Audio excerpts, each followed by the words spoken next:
عمر بن الخطاب يقول: ما في نفسي شيء أهم من هذه الخصلة عند موت. إيش الخصلة؟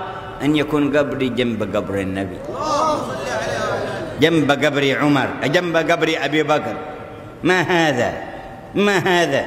ما قامت الخلافة إلا على هذه الأذواق، إلا على هذه المشاعر، إلا على هذه المحبة، إلا على هذا التعظيم، إلا على هذا الانطواء.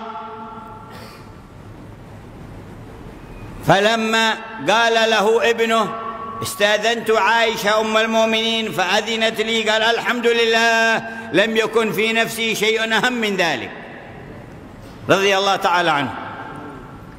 كان إذا نادى أم كلثوم بنت سيدنا علي ما يقول يا فلانة ولا يا أهلي ولا يا زوجتي، لكن يقول يا ابنة الأكرمين، يا ابنة الأكرمين. يقول لابنة علي وبنت فاطمة عنده يا ابنة عمر محب، عمر ذواق في المحبة، يعرف كيف يتلفظ، يعرف كيف يتعامل، رضي الله تعالى عنه وأرضاه. كذا رباهم محمد صلوات ربي وسلامه عليه، وهو الذي عبر عن ذوق من هذه الأذواق الإيمانية في عام فتح مكة، ويقول لرسول الله: ألا نتخذ من مقام إبراهيم مصلى؟ نجي له عند الحجرة اللي كان يقوم عليها الخليل نصلي عندها.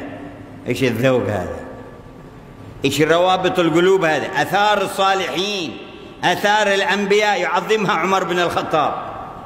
ونزل الوحي موافقا لهذا الذوق الراقي: واتخذوا من مقام إبراهيم مصلى، اتخذوا من مقام إبراهيم مصلى. صلى الله على نبينا وعلى إبراهيم وعلى الصحب الأكرمين وأهل البيت الطاهرين وعلى جميع الأنبياء والملائكة والمقربين وعباد الله الصالحين وعلينا معهم وفيهم.